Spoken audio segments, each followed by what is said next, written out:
What is up? Happy Friday night, August 14th, from the city of brotherly love. Jon Anik, not a lot of brotherly love this week, I guess. No. Apparently, if you've caught us on the streets of Philadelphia, appreciate y'all being with us live on the Anik Bros YouTube channel. Talk to the audience, sir. It's great to be with everybody. One more sleep before UFC 330. Islam Makhachev just taking over Philadelphia. And I think Machado Garry's got all the skills, all the self-belief to potentially spring the upset. Singularly, whatever you want to say about the UFC 330 card, top to bottom, you can say. But singularly, this is one of the biggest title fights of the year, and can't wait.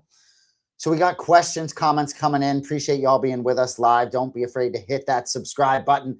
Best question or comment tonight receives this Alexandre Pantoja fighter card, courtesy of Jon Anik, signature on the back.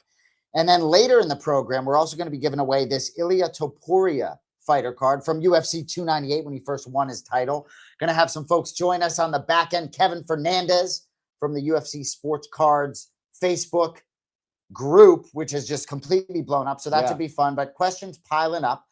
So the Pantoja card goes to our favorite question. Kevin Fernandez is going to pick his favorite comment question from his group for the Topuria card. But Philly's been good, man. Had some good food at Angelo's today. They took good care of you and us. Yeah, we do have hundreds of high-profile fighter cards to give away. So if you have specific fighters that you want to request, you can fire those in the comments. But yes, thanks to Seth and everybody for rolling out the red carpet at Angelo's Pizzeria. They opened up the back door, let us eat upstairs, and I can understand why people suggest that that is the best cheesesteak here in Philadelphia, Pennsylvania. I don't love being this close to you. I'm not sure since the womb in July of 1978 have we been this close together, but I understand we're doing it for the shot. Well, anyone who's caught the vlog, we were very close today when I was assaulted on my neck. John's on my left right now because I can't turn my neck to my right because we were running earlier and he got mad. But anyway, this Gaethje card is from UFC Freedom 250, so that'll be a good one to give away down the road. But appreciate you all being with us tonight. Questions piling up. So our vlogs, if you haven't seen them on the Anik Brothers YouTube channel, another one's going to be dropping at 8:15 tonight. You'll be featured in that one. A lot of banter from you in that one tonight. All right. Am I the star of the show? Or yeah, you are the star of the show. All right, so we're going to get to some questions. We're going to do a little rapid fire tonight. So I hope there's some heat for us. We're going to begin with BirdDog24. Eating any Philly cheesecake, if you heard, was that Khabib who said cheesecake? Yeah, Khabib Nurmagomedov with a little slip there saying cheesecake instead of cheesesteak. But if you know, or you watch the UFC 330 weigh-in show, then you do know that I tried Pat's and Gino's this morning before going to Angelo's. And the rankings are as follows. Gino's 3, Pat's 2, Angelo's 1. But the top 2 were both objectively fantastic. Rolling along, ask Jon Anik anything. John, if it was your decision, where would you want to hold a UFC event next? Maybe in the Northeast, Boston, Massachusetts, Montreal, Quebec, Canada. I mean, there are a lot of places that are drivable for me. There are a lot of places in the United States that we haven't been for big numbered events, you know? So, yeah, I guess I'll leave it at that. Internationally, I'd love to go back to Croatia. We were just in Serbia. But, yeah, would love to go back to Boston. It's a great fight town, and it is home. Camera crew from Montreal, so giving them some love makes sense. John, when you're preparing your fighter cards, do you have full control, or is it more so regulated by Dana?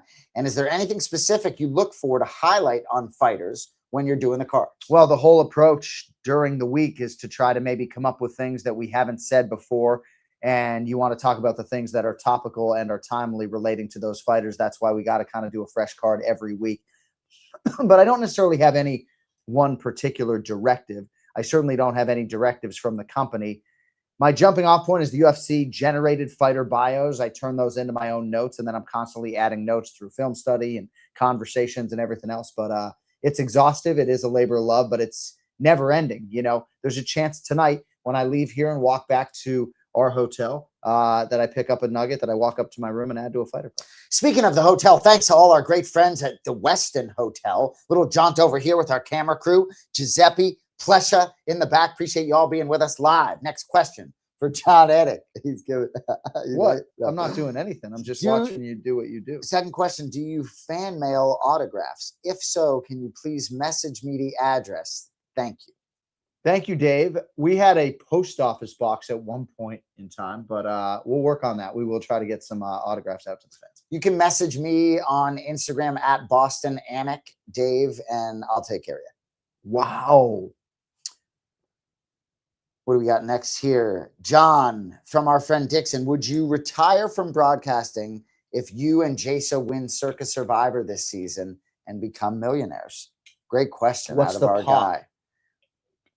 Is that, are you going to ask another question back? Or are you going to answer the question? Well, the point is that if I win Circa Survivor, is that enough money on which to retire, right? I have a lot of children. So the pot is going to be probably about, let's say, 25 million, right? And you will have a winning entry. You'll have maybe, we don't know. See, we may just have 30, 40% of We're on a team this year. All right. Yes. If it was north of 20 million, I would honor my contract and I would ride off into the sunset. I would not stick around for legacy, nor ego, nor anything else. I would try to get my handicap down. From Phase Collection, where, I mean, what are we doing? What do you, I mean, was answering the fucking question. Go ahead. What are you doing? Talk about your handicap.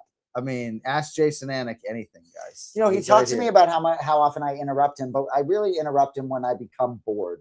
You know, I just get a little bored, and then so I interrupt him. Phase Collection, where is your favorite place to travel with the UFC for food purposes? Well, we went to Tokyo back in 2013. It would be great to go back to Japan. Australia is great because everything is just so fresh and the menus are in English. And sometimes they even give you a paper menu and you don't have to use a goddamn QR code in 2026. But no, I mean, I live on the border of Connecticut and New York right now, but New York is as good a restaurant city as there is in the world. And every great chef seems to have a restaurant in Las Vegas. So, yeah, I'm a fat fuck. From Riley, Kate Anik, are you excited for your awesome daughter, Riley, to come to Philly tomorrow? The timing is uncanny, right? No sooner do I call myself a fat fuck and then my 15-year-old daughter pops into the chat. Riley, I love you. Yes, you will be right behind me tomorrow, Octagon side. I can't wait to see you. And yeah, we'll be there to pick you up at the train station with a camera crew at 11:17 a.m., baby. Exactly. All right, from T489, what is your recovery after a full night's commentary? We binge calorically. We try to have as many calories as we can possibly consume before we go to bed. Just eat the greasiest, most fattening things. Probably put on 4 or 5 pounds before I even go to bed. But no, there's definitely a decompression. I'm hooped up on caffeine. I'm hooped up on fight results, I think, more than caffeine. And just waiting to just have a moment to exhale. But oftentimes we want to talk about the fights together. We don't have the chance to do that, whether it's us or going to dinner with Joe or whatever. But it's hard to sleep. It's hard to turn the brain off after these live events. The fight results, I like how you put that. I'll be there tomorrow. What's the most underrated fight tomorrow? There's some good Brazilians fighting. You know, Rafael Tobias, nicknamed Bipolar, fighting another Brazilian who's a newcomer, Fernando. It's a pretty good fight. Jalen Turner, Cowboy Fernandez. What does Edson Barboza have left for Esteban Dribovic? We shall find out. But I guess the fight I'm probably most interested in is Mackenzie Dern and Jillian Robertson, because I really don't know what's going to happen. I wonder what our Canadian producers think about Jillian Roberts' relative Canadian nationalism. I mean, you want to elaborate? No. I asked Jillian in the fighter meeting if she was going to take the belt to Canada. She was non-committal. I mean, wouldn't you be wheels up? Born Canada? in Canada, right? Yeah. But an American citizen as well, I assume. Yeah, left Canada at 7. From Vince in Vegas, if Islam decides to call it a career, what's next for the welterweight title? Prates versus Morales? I think that would be the next fight if Islam Makhachev were to beat Ian Machado Garry and walk away. But he's talking like a guy who is focused on 20 successive UFC wins. And Islam Makhachev doesn't normally talk like this. So for him to say this in multiple forums and platforms, our fighter meeting, I said, what else is there in MMA if you successfully defend the belt at welterweight and simultaneously break this record? And he immediately said 20 straight wins. So appreciate y'all being with us live tonight. Which fighter on UFC 330 would be the best in a mafia film? John, that new haircut looks amazing. Thank you. I appreciate that. Gave ourselves a nice fade this morning. Which fighter on the UFC 330 card would be the best in a mafia film? I'd probably say Makhachev Oralbai. I mean, we might need some subtitles, but Makhachev Oralbai is the answer. So with respect, leave that question up there. Do you think there's any confusion, perhaps, looking at my hair here? Oh, I'm not trying to flatter myself. I'm just curious because your haircut. I mean, certainly we will be issuing a vlog. so you think Loco Z2K thinks that you're Jon Anik? Is that what? I'm not. For Probably. someone to comment on your haircut. So then, who do they think I am? So So who am I? Who am I then? Exactly, Loco. Seems like he's on some of that Loco stuff. No. Hey, we'll see what. All right. My question is, how did Jon Look at Anik the make a handle? Bongs duplicate ablaze in copy of 402. himself? Excuse me. The handle is Bongs ablaze in 402. Maybe Bongs ablaze in 420 was not available, or perhaps this person is from the 402. How did I make a duplicate copy of myself? That's just fluky stuff, right? That's just some crazy. John, do you have a favorite call from throughout the years, a favorite moment from Jack Rittman? Probably have a favorite moment every year. It's hard to sort of think about a singular moment or a single fight. I mean, Leon Edwards knocking out Kamaru Usman was pretty crazy. And I think contextually, it's interesting when you think about what Islam Makhachev is chasing this weekend. Kamaru Usman was seconds away from tying Anderson Silva's record, which he, in theory, would have gone on to beat. And instead, Leon Edwards, unfortunately for Kamaru, was just not cut from that cloth. So I have a favorite call from throughout the years. That's what I just read. Are you taking over the question? Well, that's the second part of the question that I'm just reiterating for myself. Oh, that's pretty good. My bad. I think it's Ilia Topuria versus Charles Oliveira. Fix your mic, buddy. Yeah, I'll fix my mic. Pull it up a little closer to your. Just fix your whole situation. Okay? Yeah, I will. Fix your whole situation. So I would say probably Ilia Topuria, Charles Oliveira, a man of his word. I got it. You're going to get a little help on your mic while I read the question from James. How many gin and tonics deep are you guys? Cheers. James, I wish that I was drinking gin and tonic. I had a Diet Coke before the festivities today. I have to go back and bang keys, which is to say I still have writing to be done. I have about 90 minutes of work before the hay is in the barn. And then I might have a Yingling, which is Philadelphia, Pennsylvania's finest beer. Get that fucking grin. Thomas Miller, when are we coming back to Boston? The appetite and response for these domestic live events, the numbered events, has never been greater. I am a betting man, and I would bet on Boston in 2027. Wow. Next year. Yeah. All right, what do we got? I really want to find out if that fan thinks that you are Jon Anik and I am Pep Guardiola or something. If your mom was a Brazilian Jiu-Jitsu black belt, what submission would she submit you with when you were being bad? Great question from Heels and Knives. Heels and Knives trying to get a fighter card, okay? I don't want my mom in my guard, in a gi. I don't want to submit her. I don't want her to submit me. I like the question, though, but yeah, the Aniks are not grapplers. I mean, an arm bar would be okay in terms of body positioning. You'd be all right with that, perhaps.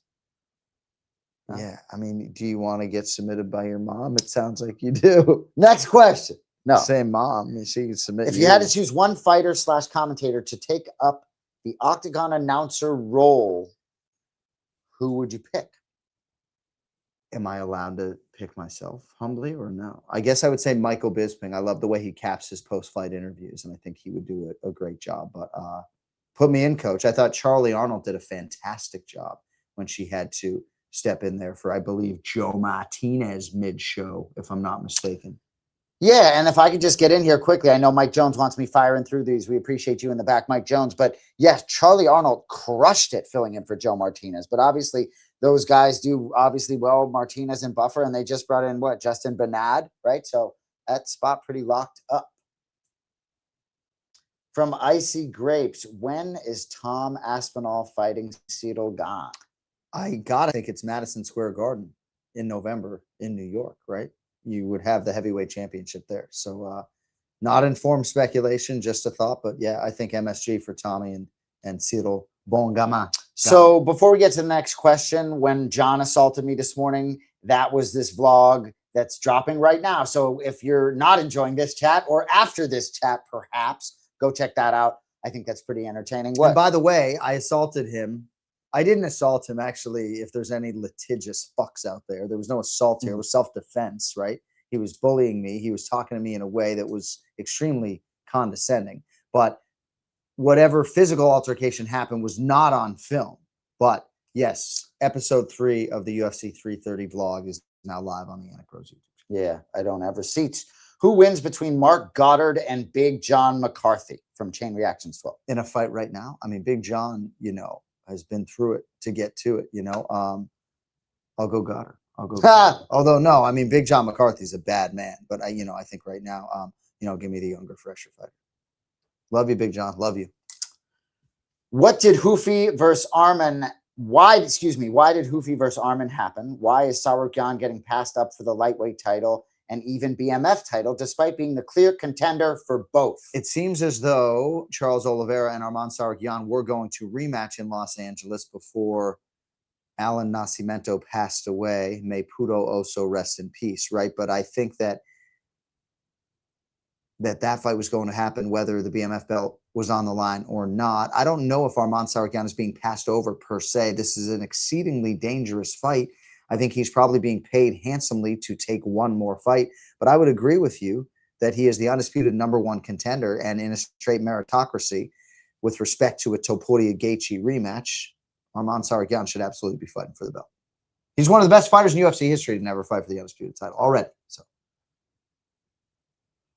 I have a question for you, John. Have you ever considered being a guest on the Joe Rogan Experience? I would love to be a guest on the Joe Rogan Experience. I cherish our friendship greatly, and it would be fun to sort of unpack some things on the show or do a fight companion or something like that. Absolutely. I think anybody in the MMA space, whether you're as close to Joe as I am, or even maybe a fighter who hasn't crossed his weight yet, you would love to be on the Joe Rogan Experience.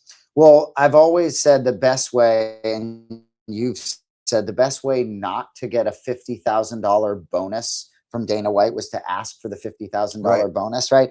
It's not like John's like barking down the door in Austin with respect. At some point, I think it'll happen organically, if I was to guess. Mike Jones got a lot going on in the back, so forgive him. John, do you keep in touch with Brian Stant? Absolutely. The greatest living American. Went to his wedding a few years ago.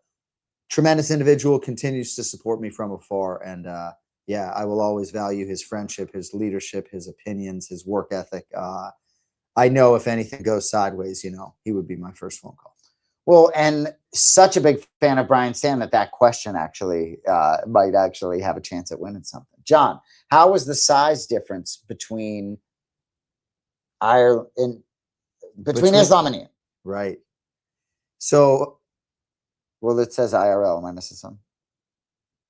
So moving on. I would say that it's not as pronounced as you think. Height isn't necessarily an advantage. It can be. We do measure leg reach. But Islam is enormous. I mean, he looked like he had cut a lot of weight and worked very hard to get on that scale at 170 pounds. Wow. So we have a small sample size of Islam Makhachev as a welterweight, right? But if he is to be believed that this is going to take his cardiovascular base to new levels, caution flammable, man. Imagine if this guy's got a third lung, looked like he had one against Jack Della. The physical transformation in his fight from 55 to Jack was profound. I'll also say Ian Machado Garry looks like he's put on some muscle mass and looks to be really coming into his frame at 28. So, John, who had the biggest influence on your commentating career? Was there anyone you looked up to or modeled your game after at first? Like the question, Alex Allman 7. Not really. I mean, Sean McDonough was the play-by-play guy that I thought was the cleanest. Great with his comedy when he would sort of intersperse that in there. He could call any number of different sports. And he was the guy that I ended up listening to quite a bit when I was in my formative years as a journalist. I also read his late father, Will McDonough, in the Boston Globe. So I would say, the McDonough family as a kid who grew up in Boston. But I never really modeled myself after anyone. I just sort of tried to sort of lean into the things I was good at and lean away from the things that I was not good at. If you could pick any match to happen that didn't, what would you choose? Khabib Nurmagomedov versus Tony Ferguson. I'm not sure it needs a more long-winded explanation than that. The one that got away. I'm sure we all have one. One from Jake from State Farm, you know? Probably one that you'd prefer me not read. Who's got the bigger penis between you and me? Is that the question?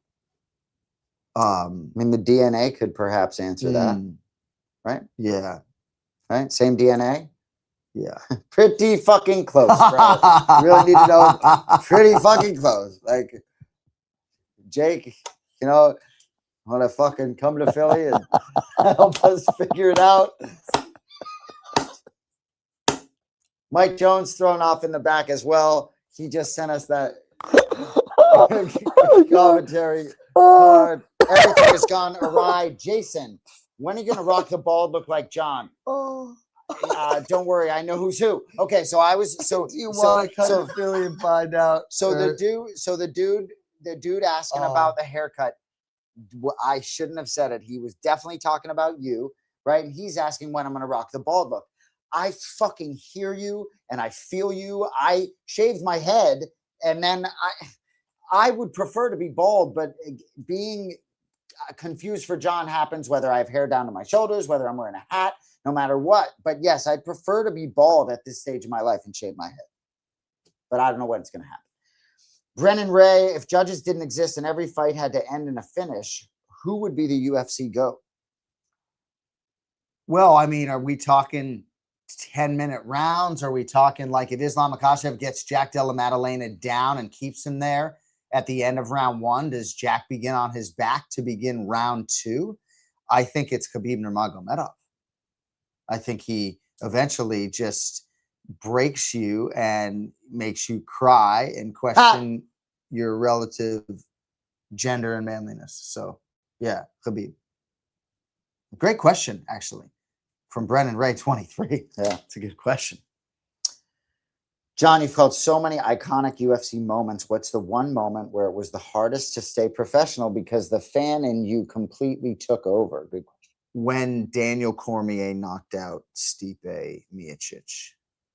Because Daniel and I were very, very close at that time. Not to suggest that we're not now. You know, I think we're probably closer to brothers now than maybe best friends, which maybe we were closer to at that time, I guess. But I just felt that it was very easy to stay professional throughout the fight, but I had a vested interest in that result. I wanted DC to become a simultaneous double champ in the worst way. I wanted him to have that life-changing win, and he has monetized the ever-living daylights out of it. So, yeah, that was probably the moment. And thankfully for my friend Dominic Cruz, probably my best friend among broadcast partners, I didn't call most of his fights. So I guess for better or for worse. And I'll just quickly say, you know, you're not afraid if the fan takes over because Joe Rogan, the GOAT, always talks about you guys being professional fans anyway. So sometimes that leaking in is a good thing for the promotion. Yeah, and you know, I maybe got a little bit carried away when Bilal Muhammad knocked out Sean Brady. I was happy for Bilal, and it was an unexpected result. But yeah. Undefeated no more. Hi, John. Can you please tell us a little bit about UFC 332? I can't because I honestly am at the point 15 years in where I don't know which emails that I'm privy to are fights that are public and which are not. So it's a great question, David, though, because he tends to overshare. So you really certainly could have gotten some information there out of him, but nothing yet. Tight lips. From Dustin W, 6874. When will Nothing Doing make a comeback? We'll drop a Nothing Doing maybe tomorrow night when Jillian Robertson attempts to take down Nothing Doing. Mackenzie Dern stays upright. It's a good question. It's a good question. Yeah, it is. Put it on the list, Mike Jones. Trevino, 82. Any fight you didn't call live that you wish you did? Also, any chance this 14-year gunnery sergeant of Marines can get the Diego Lopez fight card from the White House? Yes. I don't know exactly where it is right now, but yes, my man, Trevino 82 gets the Diego Lopez fight card from UFC Freedom 250. And we appreciate you chiming in here. Ask and you shall receive, huh, Trevino? The question about any fight that I didn't call live that I wish I did. I said last week in the Ask Me Anything that I wish I had the chance to call a Ronda Rousey fight, but I'm not sort of a guy who is fearful of missing out. I'm more sort of thankful to be in my room eating room service, you know. So I don't know. I'm so thankful to have had all the opportunities and experience that I've accrued. But like when I was sort of cutting my teeth and calling all these events in Brazil and not calling the title fights, I wasn't even thinking about the title fights. I was thinking about doing right by all the athletes that I was covering. So. And Trevino at Boston Anik on Instagram. Does the color of your fighter note cards have significance? Any way to designate topics that we wouldn't have noticed? So I can't be designating certain topics in terms of like blue pen versus green pen. Certainly there are times where I'll add like the coaches and the corners in blue pen. But yes, there's definitely a method to the fighter card color. I go blue for the blue corner fighter and red for the red corner fighter. Sometimes I run out of red and blue cards. And so as you see, this was Alexandre Pantoja, UFC 277. We mix in a green, but all of the fighter cards for this weekend, we got blue for the blue corner fighters and red cards for the red corner fighters. I was surprised to see this Pantoja green one, actually, because of the... You chose it. Well, no. So yeah, I actually... Guys, yeah, that's funny. He fucking surprised something. You chose it. I'm sorry. No, that's okay. You're making yourself laugh. That's good. And the guys in the back. Awesome. Because I'm old, I didn't realize that he was doing blue and pink for the blue and red corner. So I was like, oh, it's so much easier to see everything on white. Why don't you use white? Right. And then he told me that was not that long ago. I've been sort of helping some of these cards. There's a red card right there. Yeah, I know. That's, yeah. Do you want to see it? No. You know what? No, you know why I'm going to pull it out? Because I think it's Leon Rocky fucking Edwards. That's why. That? How about these nice Jon Anik fighter card envelopes? Pretty sick. Yeah. It's just too bad his signature is a little bit average for you card collectors. We're working on making that a little bit better, actually. And appreciate you guys being out there because, you know, his signature on the back, I told him, put the date of the event.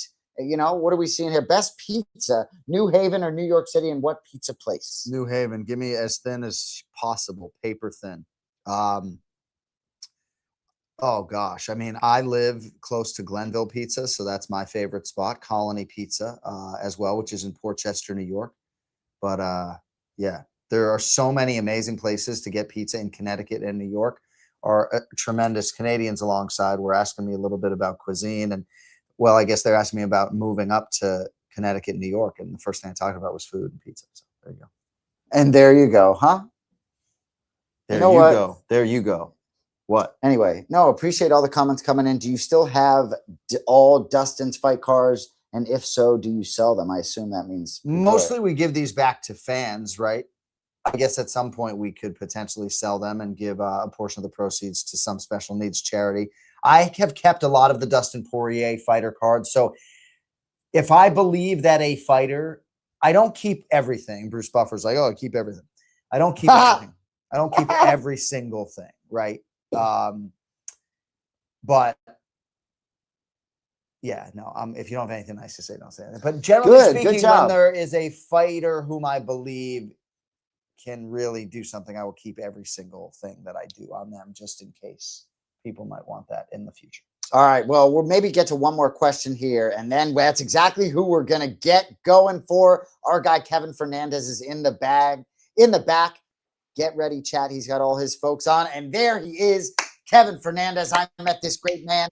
He is the creator of the Facebook Cards group, 50,000 strong, if I'm not mistaken. Kevin Fernandez, Jonathan Matthew Anik. Nice to have you aboard, brother. Nice to have you guys. I appreciate it. You know, this is an honor because a week ago, I would have never imagined that I'd be talking to you guys now. It's unreal. So it was great to talk to you. So I've gotten to know you, I feel like, pretty well, even though I only met you once. But if you don't mind, for some of the audience members that aren't your followers, I'm sure a bunch of them are, but tell us a little bit about what you do and your sort of perhaps connection here to this. Yeah, my name is Kevin Fernandez, and I run the largest UFC Facebook group for sports cards, for UFC sports cards. And we actually just crossed the 50,000 member mark this week. Oh, wow. And got a little bit of stage fright right here. Hey, you're allowed to have stage fright. No, but so we connected with them, and obviously the UFC sports cards, right? John has one card on the market, with respect, Johnny, a 2022 card of Jon. So love to see my brother's face on some more of these cards. But obviously, Jon's fighter cards are a very different component to this sports cards market. Certainly, we're potentially going to infiltrate some of those, but we really just wanted to connect with some of your fans because it seems like some of your group and your followers are the best UFC fans out there. Right. And you know what the cool thing about these cards is that they're all technically one of ones. And this is actually a question I wanted to ask you, Jon, is how much time and prep goes into studying, like what does the public not see? And how much prep goes into making these fighter cards and studying the fighters before fights? So I would say, and appreciate you, Kevin, and the question, I guess I would say probably between 30 and 60 minutes per fighter. And when I'm doing a fighter card, oftentimes I'll have film on in the background. But 30 to 60 minutes to create the actual card, and then I'm constantly adding to it, right? So I'll walk into the fighter meeting and have the card probably 70% filled out, and then whatever they give me in the fighter meeting, I'll add to that. But it's sort of my cheat code for like studying these fighters, right? If you imagine yourself back in high school and forcing myself to rewrite all of this information every single time, right? Like how many, I've probably done 30 Neil Magny fighter cards, right? But now I know his first name is Outneil, right? Because I've written it a million times. You end up knowing things that stick just because you write it. But yeah, I would say about an hour on each fighter per show, you know. So Kevin, That's awesome. you are like a sneaky star in your community, right? So like if like for those of us that have, with respect, never tuned into some of your streams or your community, like correct me if I'm wrong, I tune in, I watch you rip a card, I might have a fighter name like Dricus Duplessis, and if it's a Dricus card, it's coming to me. Can you elaborate a little bit on what you do? Exactly. So what I do is I run UFC sports card breaks, and I rip open a bunch of product, and the way I format it is the way the guys, if a guy collects, let's say Conor McGregor, for example, he could buy his spot in my break, and any of Conor's cards that come out of those boxes Oh, go to wow. him. And it's a great way to start collecting and start personally collecting whoever you want to collect without doming the price of a full box. It's great. And And so that's the way it works. we're gonna do some breaks where you'll be breaking a pack open, Kevin will be breaking open a pack together on screen. I think that'll be fun. Yeah, Kevin, I'd be if you don't down. mind, stick around with us while we're gonna keep you around. If so, Mike Jones, because I want him to be here when we pick our best comment of the night. So the best comment we pick is getting the Alexandre Pantoja card from UFC 277. And then this Topuria card, his first championship win card, is yours to give to any member of your community, whether it was a question tonight or comment. So quickly stay with us, Kevin. We're going to go through a couple of the best comments or questions that you received tonight for Pantoja's card. All Mike right, sounds Jones, good. let me give you the name of some in the back. There was one in particular that I wrote down. Was it Heels and Knives? Was that part of the handle? I think that was the one that I had highlighted. Sorry, Mike, forgive me. I'm going to go through some of these here. I thought this was a pretty good one. If your mom was a Brazilian Jiu-Jitsu black belt, what submission would she submit you with when you were being bad? The mom question? No. See, well, No. oh, you want the one about Brian Stan? No, Is that better? not the one about Brian Stan. We got to rifle some of these out there. We'll sort it out. But no, I mean, the best question is not going to involve like what submission would my mom submit me with when I'm being bad. You wrote that one down as the winner? Well, and I feel like the guys in the back here agree with me.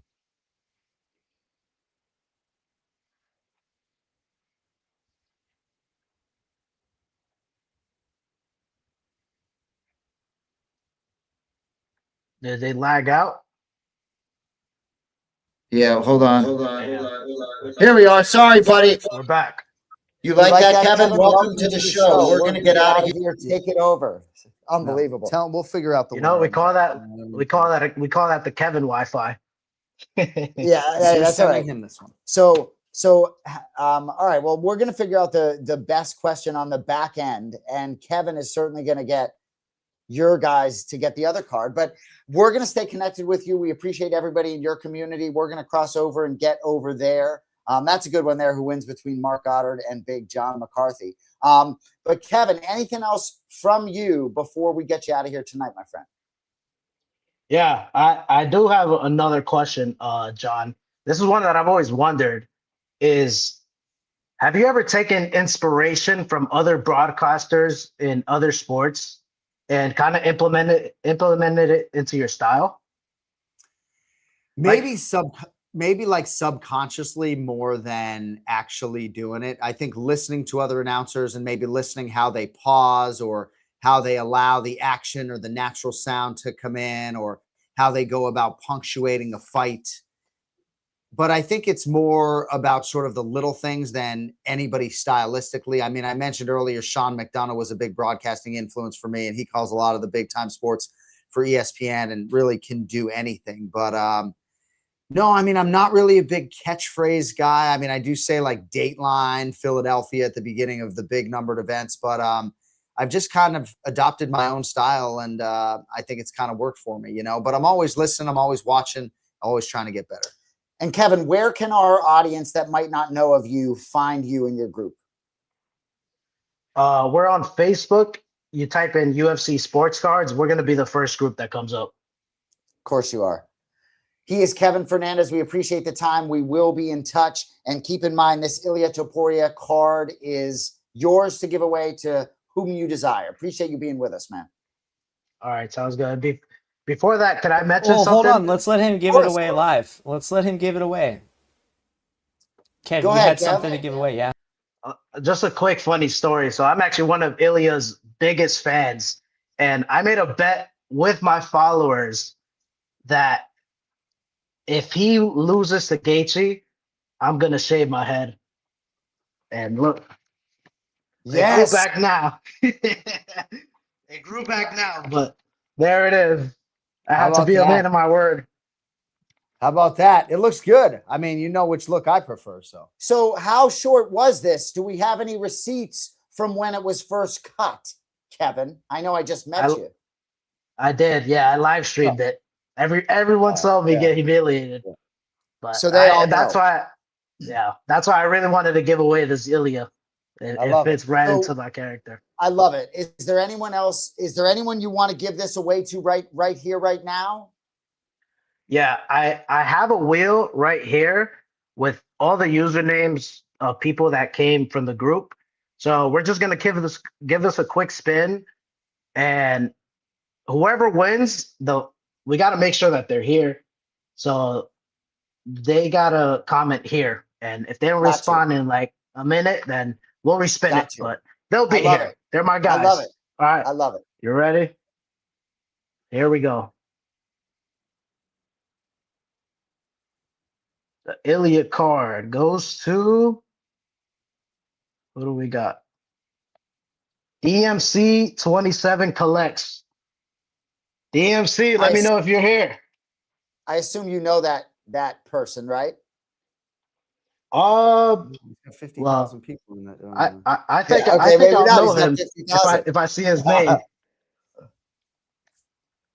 No, I said you probably know this guy. John's like, he's got 50,000 members in the group. He doesn't know this guy. If I see his actual name, then I'll probably see it. I'll probably know who he is. Rapper. Yeah. All right. Well, we'll give him a minute to get in here. If not, he's there. There he is. There he is. Congrats, DMC. I love it. Thanks for being here, bro. DMC, message me at Austin Anik on Instagram. We'll take care of you. There he is. You will collect DMC 27. Kevin, we appreciate you being with us, man. That's great. I appreciate you guys having me on, man. It's an honor. Not the first, not the last time, brother. Stay in touch. For sure. Appreciate all of Kevin's folks from his unbelievable group being on. Appreciate everybody being with us. Check out the rest of the content on the Anik Brothers YouTube channel. Appreciate you. I know it's a crazy week for you. For Plesha, Giuseppe, and Mike Jones in the back, all love from the Anik Brothers. Have a great night. Oh, hey, do we want to announce this this Pantoja card? You got your favorite question? No, I mean, if you're able to rifle them in and actually have me choose live, I'll do it. Yeah, I can do that. I can do that. Yeah, yeah. I'll pop them all through, and you pick favorite right now. We'll get them. All right, let's go. He didn't like my mom jiu-jitsu question. Well, nothing doing, make a comeback. Keep going. Got to do it thoughtfully. It's not just hasty. Yeah. Yeah, that's the one. Brendan Ray. Brendan Ray. If judges didn't exist and every fight had to end and finish, who that's the one that I acknowledge. That's the one that Brendan Ray, you are the winner of the Alexandre Pantoja fighter card. Appreciate you. Message me at Boston Anik. We'll see y'all next week. Appreciate you.